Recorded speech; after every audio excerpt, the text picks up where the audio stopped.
प्रेरणा कुलदीप से कहती है कि पढ़ाई शुरू कर दो अब इससे आगे।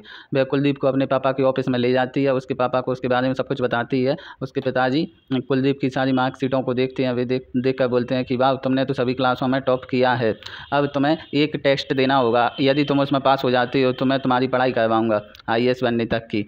क्या तुम देने के लिए तैयार हो? कुलदीप यह सुनकर खुश हो जाता है और वह टेस्ट के लिए पूरी मेहनत लगन से पढ़ाई में जुट जाता है और वह टेस्ट देता है और अच्छे नंबरों से पास भी हो जाता है। 100 में से 90 अंक प्राप्त करता है। यह देखकर प्रेरणा बहुत खुश होती है और वह टेस्ट के लिए और अच्छे से पढ़ाई करता है। वह प्रेरणा की क्लास भी ज्वाइन कर लेता है और उसमें खूब मेहनत करके वह एग्ज़ाम देता है। फिर रिजल्ट देखने के लिए प्रेरणा और कुलदीप आते हैं, जिसमें देखते हैं कि कुलदीप ने टॉप किया है लेकिन प्रेरणा फेल हो गई। फिर प्रेरणा तब भी खुश रहती है। वह दोनों घर पर आते हैं, उसकी माँ आती उतारती है लेकिन और दोस्त से गले मिलता है। फिर वह देखता है उसके पिताजी अभी गम से बाहर नहीं आए हैं। फिर कुलदीप मुँह धोता है तो उसके दोस्त का कॉल आता है। वह कहता है कि सान्विका की शादी हो रही है और फ़ोन रख देता है। यह सुनकर कुलदीप उदास हो जाता है और वह अपनी माँ से गाँव जाने के लिए इजाज़त मांगता है कि मुझे भाग जाना है उसे देखने के लिए। और वह गाँव आता है। उसे सान्विका के ख्यालों में खोया हुआ रहता है, उसकी यादें उसे आती रहती हैं। वह गांव आकर देखता है कि सान्विका शादी कर रही है और वह सान्विका को पकड़कर उससे कहता है कि अब देखो तुम उनकी चौहानों की बर्बादी तुम अपनी आंखों से देखी हुई। और फिर वहाँ से निकल जाता है। फिर वापस आके प्रेरणा उसे कहती है कि सान्विका की नफरत को अपनी ताकत बना लो और खूब मेहनत लगन से पढ़ाई में जुट जाओ, इस बार IAS तुमको ही बनना है। यह सुनकर कुलदीप के मन में जोश जागृत होता है और वह खूब मेहनत लगन से पढ़ाई में जुट जाता है। सान्विका के ख्यालों से दूर हट जाता है, उसे बिल्कुल उसकी याद नहीं आती है। वह बहुत मेहनत करता है, रात में लाइट चली जाती है तब भी अंधेरे में टॉर्च जलाकर पढ़ता है।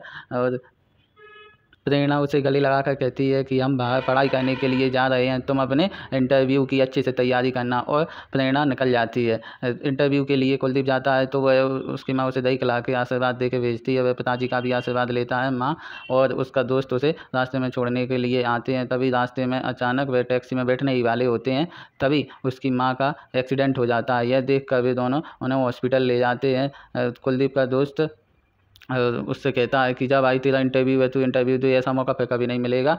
लेकिन कुलदीप मजबूरी बस उसे जाता है क्योंकि उसे चौहानों से बदला लेना है। IAS बनकर वह दौड़ते हुए इंटरव्यू देने जाता है और वह सभी सवालों का अच्छे से जवाब देकर वापस हॉस्पिटल आ जाता है। हॉस्पिटल में पता चलता है कि अब उसकी माँ नहीं रही है। सुनकर वह बहुत रोता है और उसका चेहरा उदास हो जाता है।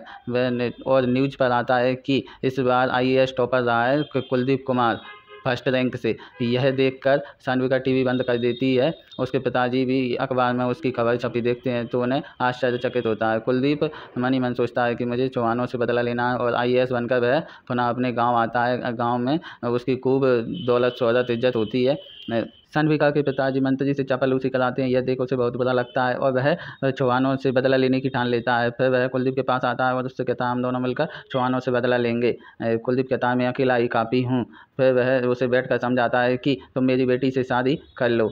कुलदीप कुछ देर सोचता है और फिर वह उसकी बेटी से शादी करने के लिए राज़ी हो जाता है। कुलदीप मंत्री की बेटी से सगाई कर लेता है। यह खबर सुनकर सान्विका बहुत दुखी हो जाती है। वह कॉल करने की कोशिश करती है लेकिन कोई उसका जवाब नहीं देता है, तो वह अपने पति से गले लगकर उदास होती है।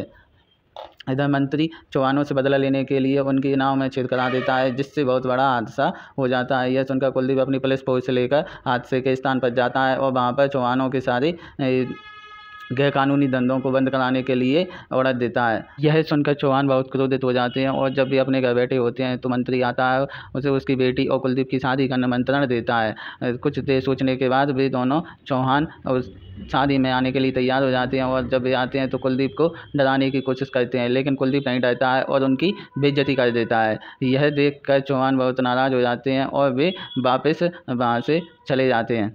चौहान गाड़ी में बैठकर जाने लगते हैं। चौहानों की बेइज्जती देख मंत्री बहुत खुश होता है और इधर कुलदीप को भी लगने लगा था कि अब चौहानों की बर्बादी शुरू हो चुकी है। कुलदीप उसकी पत्नी माला से कहता है कि मुझे अभी शादी के बंधन में नहीं बंधना है। और इधर वह देखता है कि चौहान गाँव का नौकर उनसे कहता है कि कुलदीप ने हमारे सारे धंधे बंद करवा दिए हैं और आप पर केस भी कर दिया है, आपको पुलिस कभी भी पकड़ सकती है।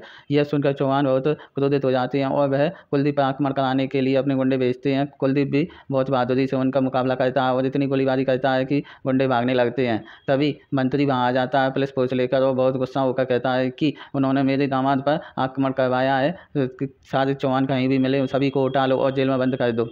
तभी चौहानों को उनका वकील कॉल करके कहता है कि तुम जहाँ जितना भी हो सके यहाँ से दूर चले जाओ। जो सारी शहर की पुलिस तुम्हें कुत्तों की तरह ढूंढ रही है। पुलिस चौहानों के घर जाती है, लेकिन वहाँ पर एक भी चौहान नहीं मिलता है। इधर उधर सब जगह ढूंढते हैं। तभी कुलदीप भी चौहानों के घर आता है और वहाँ पर रेट मारने के लिए कहता है। उसे वहाँ पर आकर याद आती है कि किस तरह मुझे यहाँ पर लाया गया, मेरे परिवार को सताया गया, और वहाँ पर आकर वह जितना भी सोना पैसा मिलता है उसे सबको रेट मार देता है। और वहीं पर सनविका आ जाती है। सनविका की आंखों में आंखें डालकर कहता है, यहाँ पर चीज़ प्यार से बात करने वाली धोखा देती है।